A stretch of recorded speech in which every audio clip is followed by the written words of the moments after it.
কোহিনুর এয়ারওয়েজের 3 সুন্দরী বিমানবালা গীতা, জ্যাসমিন এবং দিব্যা বেতন ঠিকমতো না পাওয়ার কারণে তারা জড়িয়ে পড়ে স্বর্ণ পাচারের কাজে। এর ফলে তারা প্রচুর টাকা পায় ঠিকই, কিন্তু ফেঁসে যায় একটি ট্র্যাপে।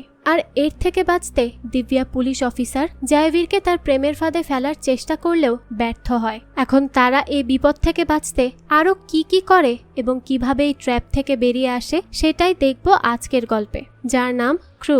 তাহলে চলুন আর দেরি না করে এই মুভির কিছু দৃশ্য দেখে মূল গল্পে যাওয়া যাক।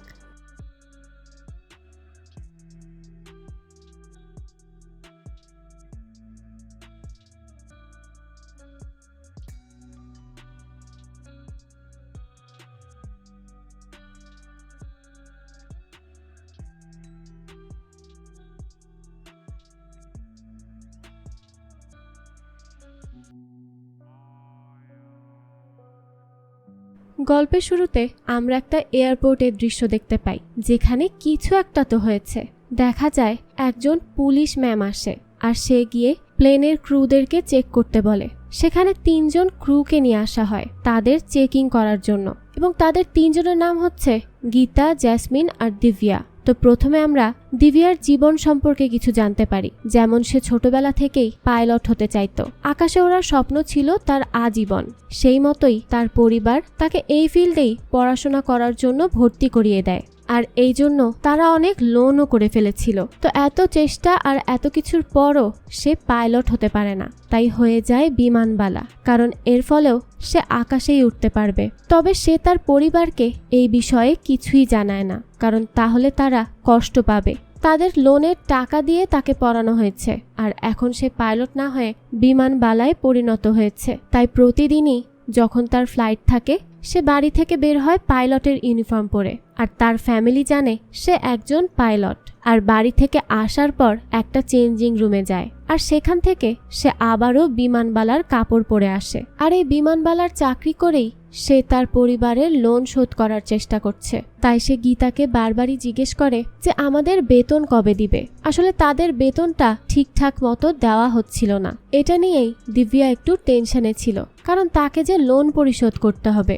এই তো গেল দিব্যার কাহিনী। এরপর আমরা গীতার জীবন সম্পর্কে জানতে পারি।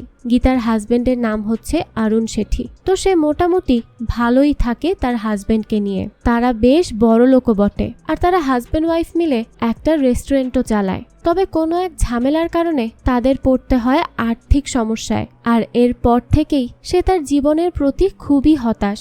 সে কি করবে কিছুই বুঝে উঠতে পারে না। তখনই সে এই বিমানবালার চাকরিতে যোগদান করে। তারপর এখানে জ্যাসমিন তার জীবন সম্পর্কে আমাদের কিছু বলে।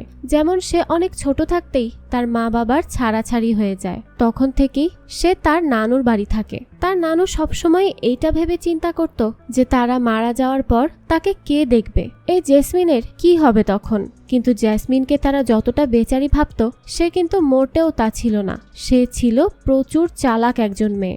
জ্যাসমিন ছোটবেলা থেকেই স্বপ্ন দেখত অনেক বড় হওয়ার। তাই সে ছোট থেকেই টাকার জন্য অনেক কিছু করেছে। তার টাকার প্রতি একটু বেশি আগ্রহ।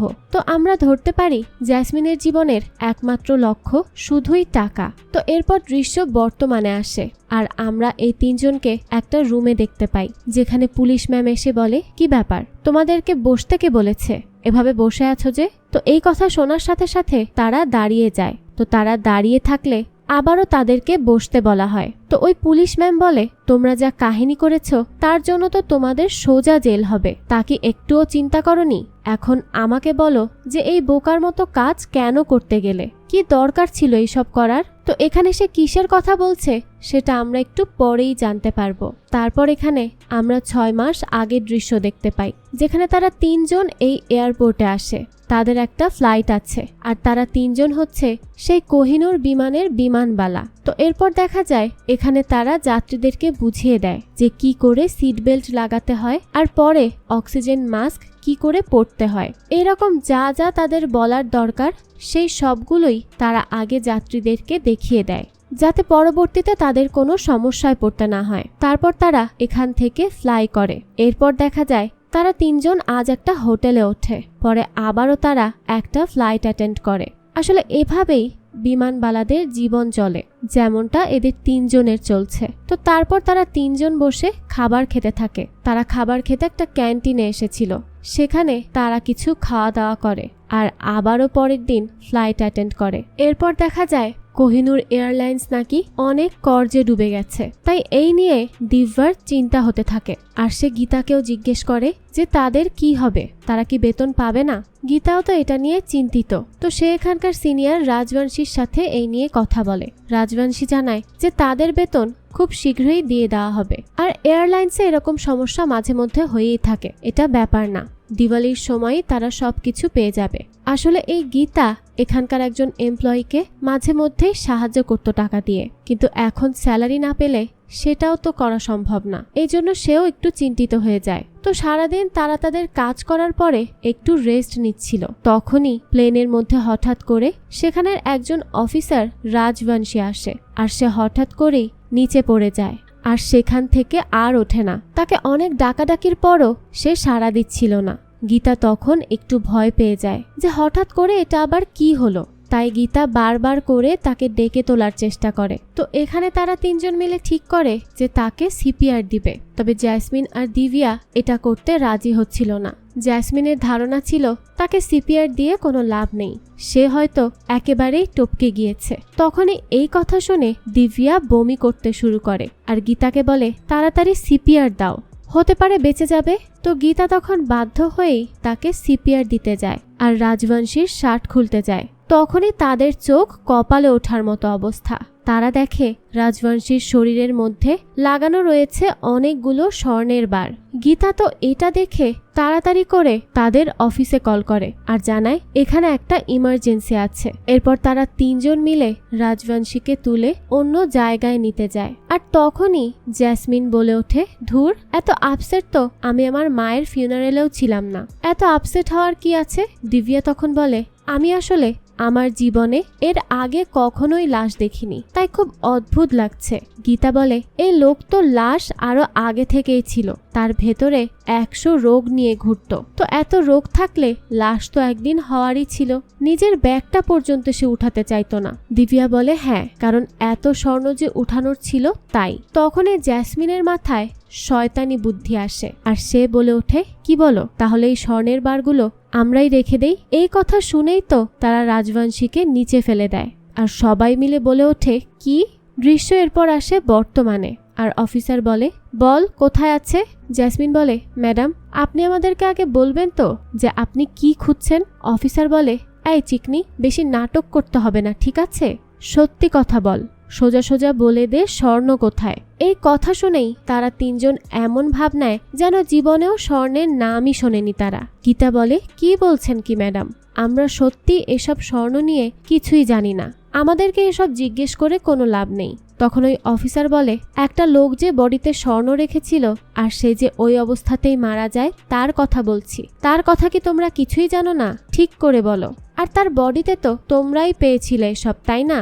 কি বলো? তারা তিনজনই তখন বলে, হ্যাঁ, আমরাই তো পেয়েছিলাম। অফিসার বলে, তাহলে এখন বলো যে তোমরা এইসবের মধ্যে নেই। তখনও তারা না বলেই মাথা নাড়ে যে তারা এই সম্পর্কে কিছুই জানে না।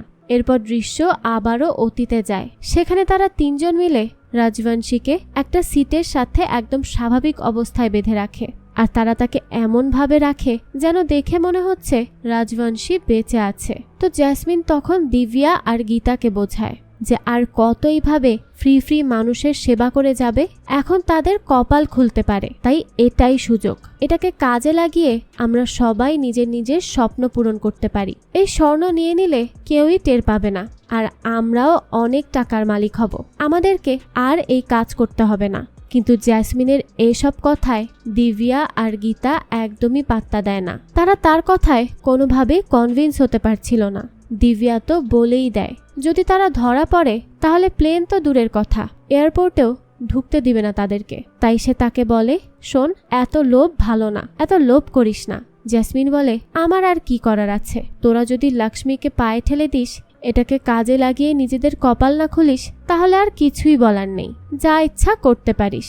তখন জেসমিন একটা স্বর্ণবার নিতে চাইলে গীতা বলে, এই টাচ করবি না, আর কারোর সাথে কোনো কথা না বলে চুপচাপ বসে থাক, মাথা কিন্তু কাজ করছে না একটুও। তারপরে দেখা যায় প্লেন আকাশে উড়াল দেয়। এদিকে দৃশ্য আবারও আসে বর্তমানে, যেখানে দেখা যায় পুলিশ ওই স্বর্ণবার সহ রাজবংশীর মৃত লাশ উদ্ধার করে। সেখানে অফিসার ম্যাডাম আরেক অফিসার জাইভিরকে বলে, স্যার এই লাশ সহ স্বর্ণ প্রথমে দেখে ওই 3 জন। তখন জাইভির দেখে এই 3 জনের মধ্যে একজন মানে দিব্যাকে সে আগে থেকেই চেনে, কারণ তার সাথে তার একটা ক্লাবে দেখা হয়েছিল আর তারা অনেক কাছাকাছিও চলে এসেছিল। তো এরপর এখানে জাইভির এসে দিব্যার সাথে দেখা করে আর বলে, আরে দিব্যা কেমন আছো, অনেকদিন পর দেখা হলো। দিব্যা আসলে একটু ইতস্তত বোধ করছিল, তারপরও সে বলে, হ্যাঁ ভালো। আর তুমি জাইভির, তুমি এখানে কি করছো? জাইভির বলে, আমি ভাবিনি আমার আবার দ্বিতীয়বার দেখা হবে তোমার সাথে, দেখা হয়ে অনেক ভালো লাগছে। আসলে এখানে আমার ট্রান্সফার হয়েছে, তবে যদি জানতাম তোমার সাথে এখানে দেখা হবে তাহলে তো আরো আগেই চলে আসতাম।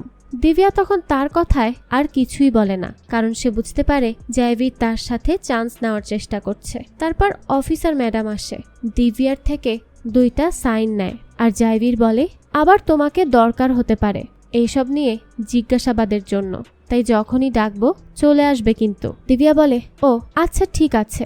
এদিকে মিত্তালকে খুব বকাবকি করা হয়, তার এয়ারপোর্ট দিয়ে একজন এত কেজি স্বর্ণ নিয়ে যাচ্ছিল আর তারা বুঝতেও পারেনি এটা কিভাবে সম্ভব। মিত্তাল তখন কিছুই বলে না, সে চুপচাপ সব বকা শুনে নেয়, কারণ না হলে এই ব্যাপারটা আরো বড় হয়ে যাবে। এরপর দেখা যায় রাতে গীতা তার হাজবেন্ড আরুণকে বলে যে এই বয়সেও রাজবংশী পাচার করার কাজ করছিল, এটা কিভাবে সম্ভব, তাও হাতে নাতে ধরা পড়ল মারা যাওয়ার পর।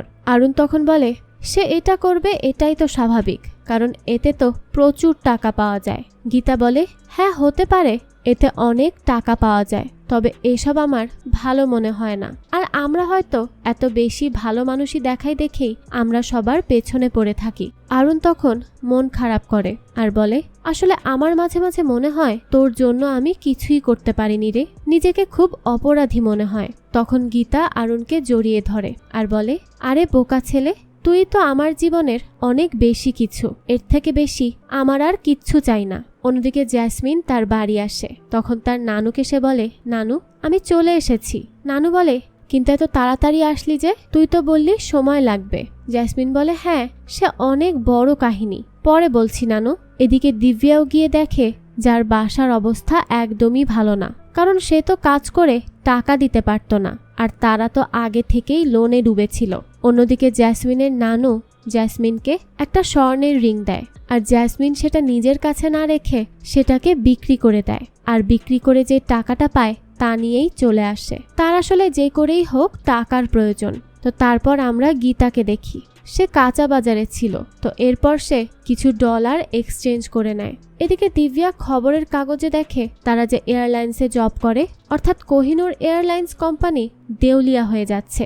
দিব্যার তো এটা শুনে মাথায় হাত, তার মানে তাদের কপালে 2 পয়সাও আর নেই। তো এরপর এই বিষয়টি গীতা মিত্তালকে জিজ্ঞেস করে, তো সে প্রথমে না বললেও পরে সে স্বীকার করে যে হ্যাঁ তাদের এয়ারলাইন্স আসলেই দেউলিয়া হয়ে গেছে। তো এরপর গীতা আর দিব্যা মিলে কিছু জিনিস ভরে আর বলে, এই সব আমরা এখন সিগন্যালে বিক্রি করব, কারণ আমাদের যা অবস্থা এটা ছাড়া আর কোনো উপায়ই নেই। তারপর সেখানে জেসমিন আসে আর বলে, কি ব্যাপার, এই গীতার আবার কি হলো? দিব্যা বলে, মনে হচ্ছে বড় সড়ো বোম ফুটছে, পাগলের মতো টাকাই করে যাচ্ছে। তারপর জেসমিন তার কাছে যায় আর তাকে শান্ত করে। তখন গীতা কান্না করতে করতে বসে পড়ে, কারণ তার মাথা এখন আর একদমই কাজ করছে না। সে কি করবে, কিভাবে সংসার চালাবে কিছুই বুঝে উঠতে পারছিল না। এরপর তারা 3 জন বসে বসে নিজেদের জীবনের অপূর্ণতা নিয়ে কথা বলে। তখন জেসমিন বলে, এখন ভেবে দেখ, যদি আমরা সেদিন রাজবংশীর স্বর্ণগুলো নিয়ে নিতাম তাহলে আজ আমাদের এই দিন দেখতেই হতো না। আমরা অনেক ভালোভাবে ওই স্বর্ণ বিক্রি করে আমাদের জীবন কাটিয়ে দিতে পারতাম। দিব্যা বলে, হ্যাঁ রে, সেদিন আসলে আমাদের মাথায় খারাপ ছিল, তোর কথা শোনাটাই উচিত হতো আমাদের। বেশি ভালো মানুষের আজকাল ভাত নেই, আর সেটাই হচ্ছে আমাদের সাথে। বেশি ভালো দেখাতে গিয়েছিলাম আর এখন নিজেরাই ভুগছি। জেসমিন তখন দেখে তার কাছে রাজবংশীর মোবাইলটা আছে, সে তখন এটাকে নিজের কাছেই রেখে দিয়েছিল। আর এখন জেসমিন চেক করে বলে, তোমরা জানো এই রাজবংশী না কোনো একটা নির্দিষ্ট নাম্বারে একাধারে কল করে গিয়েছে। তারপর গীতা মোবাইল নিয়ে বলে, দাও তো আমাকে, আমি দেখছি এই রাজবংশী কার সাথে কথা বলতো। এরপর গীতা সেই নাম্বারে কল করে, আর কল রিসিভ করে একটা মহিলা। তখন গীতা বলে, এই আমি বলছি আমি। তবে দেখা যায় যেই মহিলা কল রিসিভ করে সে হচ্ছে মিত্তালের স্ত্রী, আর এই কাজের পেছনে মিত্তালের খুব বড় ভূমিকা আছে। তো গীতারা তো মিত্তালের কথা শুনে একদমই শকড। দৃশ্য চলে যায় আবারও অফিসারের কাছে। সেখানে পুলিশ অফিসার ম্যাডাম জিজ্ঞেস করে, এই হচ্ছে মিত্তাল, যে এই গ্যাংয়ের সাথে জড়িত, চিনো তাকে? জেসমিন বলে, হ্যাঁ উনি তো আমাদের HR। অফিসার বলে, শুধু কি তোদের HR-ই এর সাথে জড়িত, নাকি তোরাও তার গ্যাংয়েরই লোক? তখন জেসমিন বলে, আরে না ম্যাডাম, স্যার তো খুব ভালো মানুষ, উনি এর সাথে কেন থাকবেন, আর আমরাই বা কেন থাকব?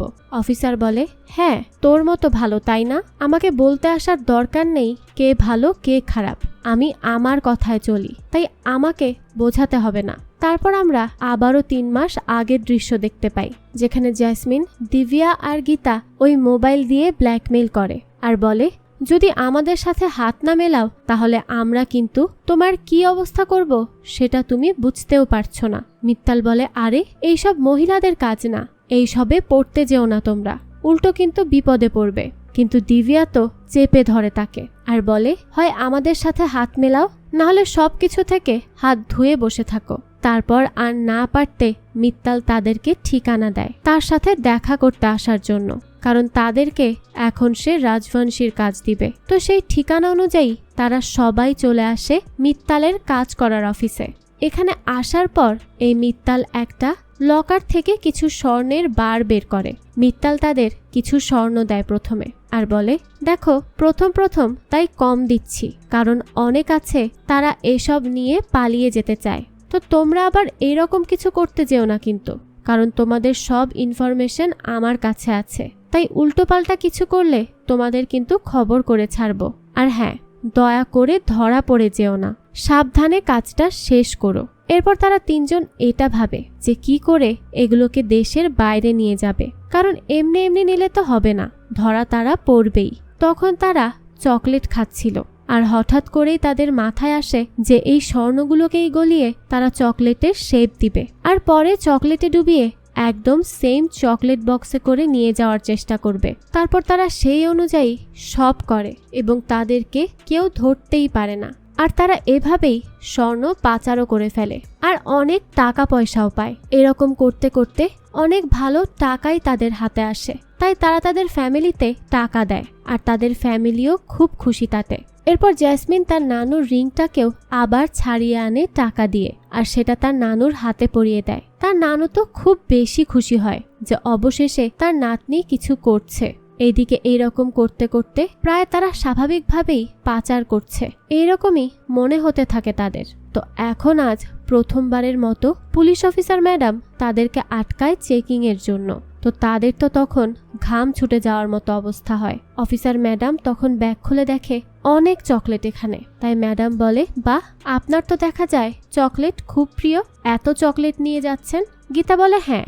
সেই সময় জেসমিন দেখে সেখানে জয়বীর আছে, আর সে বুদ্ধি করে দিব্যাকে কথা বলায় জয়বীরের সাথে, এবং জয়বীর এসেই ম্যাডামকে বলে, আরে এইসব কি করছো?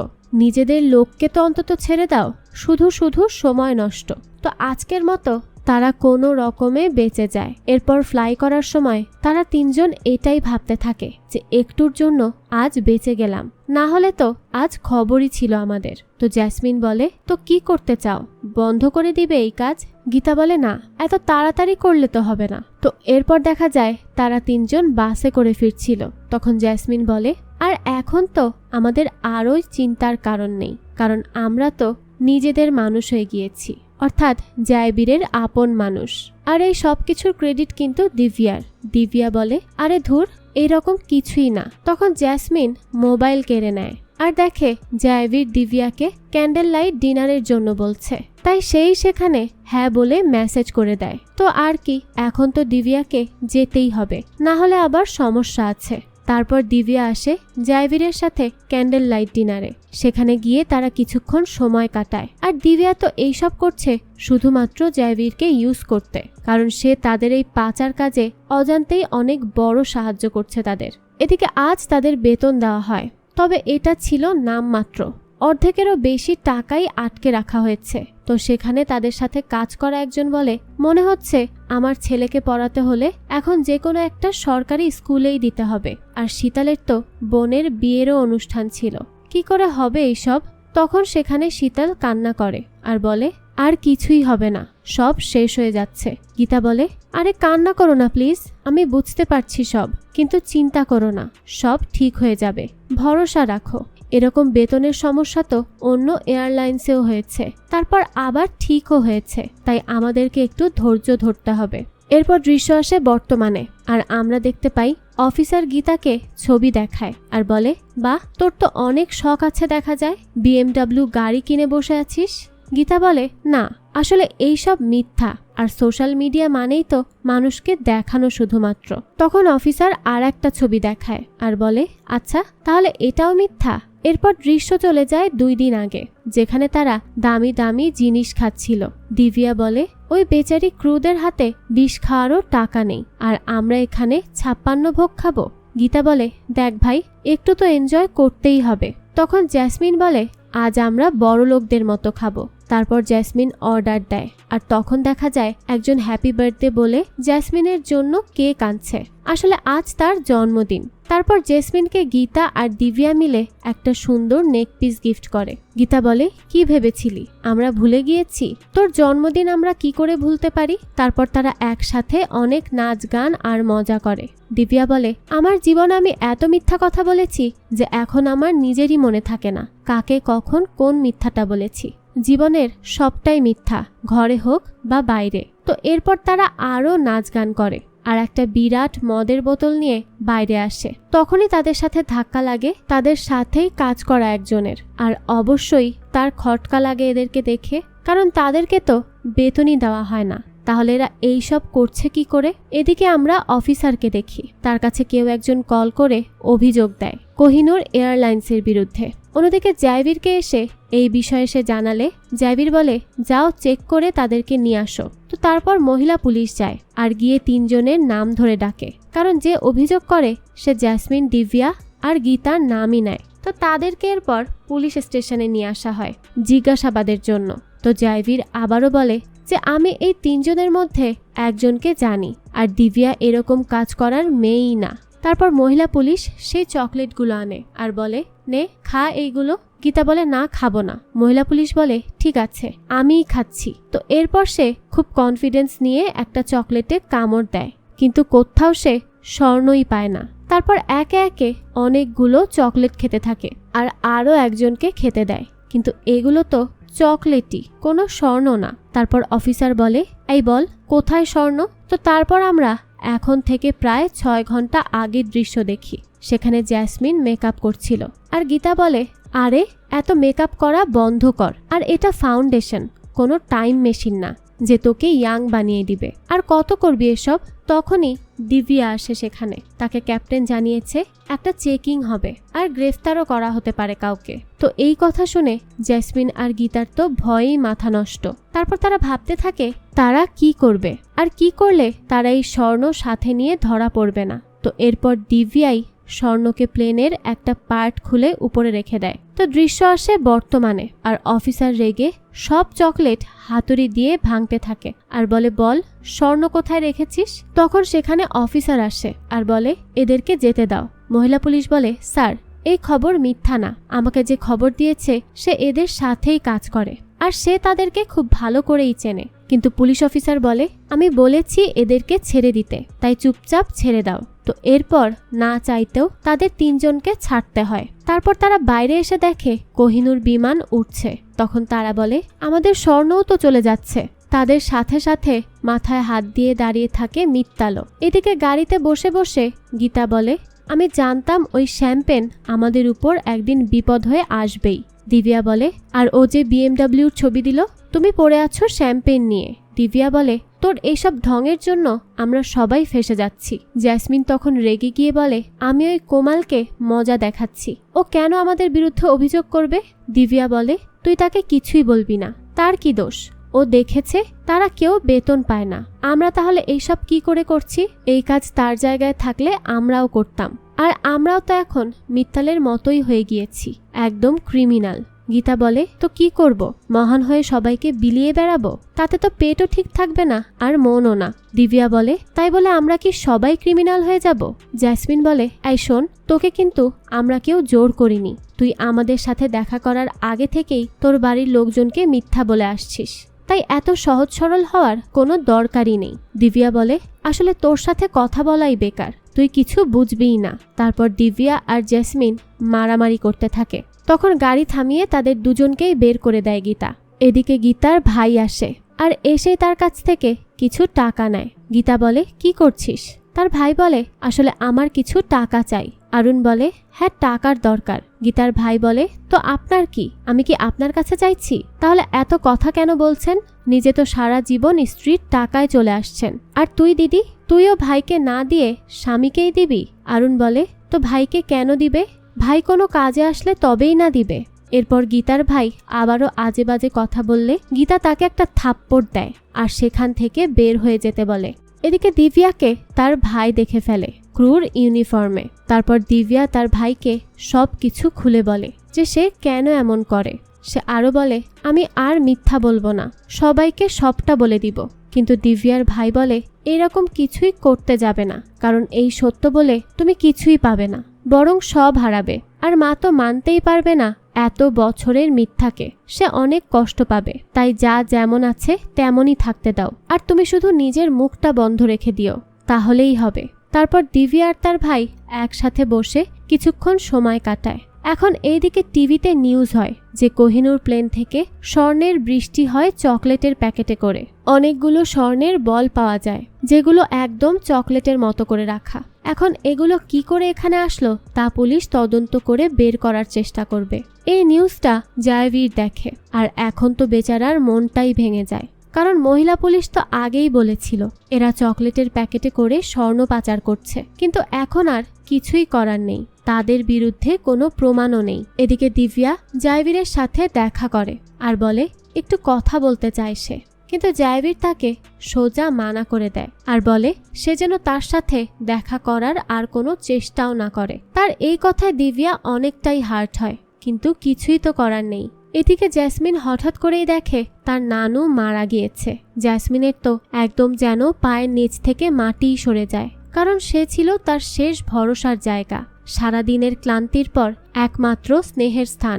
আজ তার থেকে সেটাও হারিয়ে যায়। এদিকে চারদিকে জনগণ মিছিলে নামে এই কোহিনূর এয়ারলাইন্সের বিরুদ্ধে, তাই সেখানে জেসমিন, দিব্যা আর গীতাও আসে। তো কমলকে দেখে দিব্যা পানি দিতে চায়, কারণ সে কান্না করছিল। তবে কোমল বলে, আর এইসব কেয়ার দেখাতে হবে না, আমি গীতাদি আপনার থেকে এইসব আশা করিনি। আমার ছেলেটাকে স্কুল থেকে পর্যন্ত বের করে দিয়েছে, আমি আপনাদেরকে আমার বন্ধু ভাবতাম, আর আপনারাই এইসব করে গেলেন। তখন জেসমিন বলে, বেশি ভাব নিও না, বন্ধু ভাবলে পুলিশের কাছে নালিশ করে না কেউ। তখন কোমল বলে, দেখো জেসমিন, আমি তোমাকে পছন্দ করি না এটা ঠিক, কিন্তু আমি তোমাদের সম্পর্কে কাউকে কিছু বলিনি, আর পুলিশকে তো প্রশ্নই আসে না। এদিকে তারপর ফেরার সময় জেসমিন বলে, আমার এটা ভেবেই খারাপ লাগছে আমি এইসবের জন্য কোমলকে দোষী ভাবছিলাম। দিব্যা বলে, কিন্তু কথা হচ্ছে কোমল না করলে আর কে এটা করলো? মানে কেউ তো হবে যে আমাদের সম্পর্কে জানে। জেসমিন বলে, হ্যাঁ, আর সে খুব ভালো করেই জানে। গীতা বলে, এখন যদি এই মামলা ঘুরে ফিরে আমাদের উপরই এসে পড়ে তখন কি হবে? তো এরপর তারা ভাবতে ভাবতে বের করেই ফেলে যে আসলে এটা মিত্তালের স্ত্রী করেছে। তাই তারা তিনজন চলে আসে মিত্তালের স্ত্রীর কাছে আর তাকে ধরে বলে, এই আমরা তোর কি ক্ষতি করেছি? আচ্ছা আমাদেরকে বাদ দে, তুই তোর নিজের হাজবেন্ডকে কেন ধরাতে চাইলি? তখন মিত্তালের স্ত্রী বলে, আরে এই শয়তানের জন্য আমি এত কিছু করি, কিন্তু সে আমাকে সব সময় ধোঁকা দেয়, তাই আমি ভাবলাম কিছুদিন জেলে থাকলে শিক্ষা হয়ে যাবে, তাই এই কাজ করেছি। তারপর জেসমিন বলে, তোর এইসব করার চক্করে তো আমরাও জেলে যেতে পারতাম, তখন কি হতো? তারপর এখানে মিত্তালের স্ত্রী বলে, আসলে এই সব কিছুর পেছনে আছে বিজয়, আর মিত্তাল তো তার শুধু গোলাম হয়ে নাচে, এর বেশি ক্ষমতা তার কাছে নেই। এরপর আমরা বিজয়কে দেখতে পাই, সে অনেক মেয়েদের সাথে এনজয় করে বেড়ায় আর অবৈধ টাকা ইনকাম করে বেড়ায়। তো গীতা বলে, এখন আমরা কি করব? আমরা ডুবলে তো আমাদের কেউ থাকবে না বাঁচানোর মতো। তো তো মিত্তালের স্ত্রী বলে, হ্যাঁ, ওই বিজয় তার মেয়ের বিয়ে দিচ্ছে আমাদের এখানের টাকা মেরে। এদিকে দেখা যায় সকালবেলা দিব্যা দৌড়াতে বের হয়, আর সে দৌড়াতে দৌড়াতে তার জীবনের করা ভুলগুলোকে নিয়ে ভাবে, আর কোমালের চোখের পানি নিয়েও চিন্তা করে, কারণ কোমালের বেতনের অভাবে আজ তার বাচ্চাটা পড়াশোনা করতে পারছে না। আর এই সব কিছুর জন্য দিব্যা কোথাও না কোথাও নিজেদেরকেই দায়ী করে। তারপর দিব্যা ভাবে অনেক হয়েছে, এখন যা যা এলোমেলো হয়েছে সেই সব কিছু আবারও তারাই ঠিক করবে, আর বিজয়কে আসল শিক্ষা দিয়েই ছাড়বে, আর তাদের প্রাপ্য বেতনও তাদেরকে ফিরিয়ে দিবে। এরপর দেখা যায় তারা তিনজন মিলে একটা মিটিংয়ে বসে। সেখানে দিব্যা বলে, আমাদেরকে যে করেই হোক তার থেকে আমাদের যা প্রাপ্য টাকা আছে সেইগুলো ফিরিয়ে আনতে হবে, কারণ দেখতে গেলে আমরা এইগুলো তাদের হাত পর্যন্ত দিয়ে এসেছি। তখন জেসমিন বলে, তুই কি মজা করছিস? তুই জানিস ওই লোক কত বড় মাপের একজন? আমরা তার সামনে তেলাপোকার মতো। দিব্যা বলে, আমি সব জানি, কিন্তু এখানে আমাদের রিস্ক নিয়েই কাজটা করতে হবে। অনেক হয়েছে, এখন আমাদের সাথে সাথে বাকিদের ব্যাপারেও একটু ভাবা উচিত।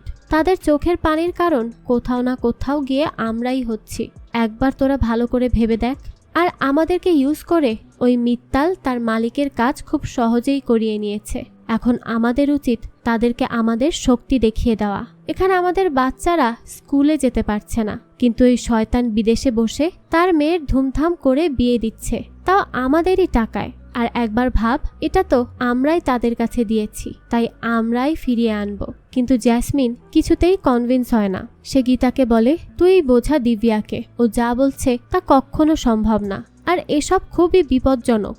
সে সব কিছু নিয়ে অনেক দূর পর্যন্ত চিন্তা করছে, আর যার কথা বলছে সে এখান থেকে অনেক দূরে থাকে। আমরা তার নাগাল কিছুতেই পাবো না। গীতা বলে, কিন্তু চেষ্টা তো করে দেখতেই পারি, বল। জেসমিন তখন বলে, গীতা তুইও ওর কথায় নাচছিস? গীতা বলে, হ্যাঁ, সারা জীবন অন্যের জন্য করেছি, এখন আমার পালা। আমি আর কারো জন্য না হলেও নিজের শান্তির জন্য অবশ্যই করব এই কাজ। ওই যে তুই সবসময় বলিস না যে নিজেরটা নিজে বুঝে নাও, তাই আজ আমি বলছি, নিজেরটা নিজে বুঝে নেয়ার সময় এসে গেছে। এরপর সে দিব্যাকে বলে, দিব্যা, আমি আছি তোর সাথে এই প্ল্যানে, তুই একদম চিন্তা করিস না। জেসমিন তো তখন রেগে যায় আর বলে, ওকে, আমি এই কাজে তোদের সাথে নেই, তোরা যা ইচ্ছা কর, আমি চলে যাচ্ছি। গীতা বলে, হ্যাঁ হ্যাঁ যা, এটাই তো পারিস। তারপর জেসমিন সেখান থেকে বাইরে আসে, আর এসে সে তার নানুর রিংটা দেখে আর অনেক কিছু ভাবে। এরপরে সে বুঝতে পারে তার উচিত এই কাজে তাদের সাথে থাকা। অনেক তো হয়েছে পালিয়ে পালিয়ে বাঁচা, আজ একটু সামনাসামনি বেঁচে দেখার পালা। তারপর জেসমিন আবারও ফিরে আসে তাদের কাছে আর বলে, আমি আছি এই কাজে তোদের সাথে, আর এমনিতেও তোরা আমাকে ছাড়া কিছুই করতে পারবি না, আমি জানি, তাই চলেই আসলাম। তারপর গীতা বলে, বাহ, এত তাড়াতাড়ি সব মুড চেঞ্জ হয়ে গেল। জেসমিন বলে, হ্যাঁ, ভাবলাম এত বছর জীবনে তো শুধু নিজের জন্যই মরলাম, এখন একটু না হয় অন্যের জন্যও মরে দেখি, তাই এই রিস্ক নিতে আমি রাজি আছি। দিব্যা বলে, কিন্তু আমরা জানবো কি করে যে ওই বিজয় কোথায় থাকে? জেসমিন বলে, কুকুর সবসময় জানে তার মালিক কোথায় থাকে। এখানে কুকুর বলতে তারা মিত্তালকে বুঝিয়েছে। তো পরের দিন তারা মিত্তালকে ফলো করতে করতে চলে আসে বিজয় পর্যন্ত। তারা দূর থেকে দেখে মিত্তাল বিজয়ের সাথে বাইরে আসছে। এরপর তারা চলে আসে বিজয়ের প্যালেসে, যেখানে তার মেয়ের বিয়ে হবে। তো গীতা বলে, এখানেই সেই বিয়েটা হবে। জেসমিন বলে, আর নিচে সবাই বিয়ে নিয়ে ব্যস্ত থাকবে, তখন আমাদের সুযোগ বুঝে উপরে গিয়ে বিজয়ের ব্যাগ থেকে সব নিয়ে নিতে হবে। দিব্যা বলে, এত সহজ নাকি? তারা কত পাহারা দিয়ে রেখেছে জানো? এরপর তারা আবারও বসে চিন্তা করে যে তারা আসলে কি করবে। তারপর গীতা বলে, এরা স্টাফদেরকে এত খেয়াল করবে না, তাই আমাদেরকে যে করেই হোক এখানে একজন স্টাফের জব নিতে হবে। জেসমিন বলে, কি স্টাফের জব? কিন্তু এখানে আমাদেরকে কে জব দিবে? আমরা কি করে এই জব পাবো? তারপর গীতা কিছু একটা ভাবে।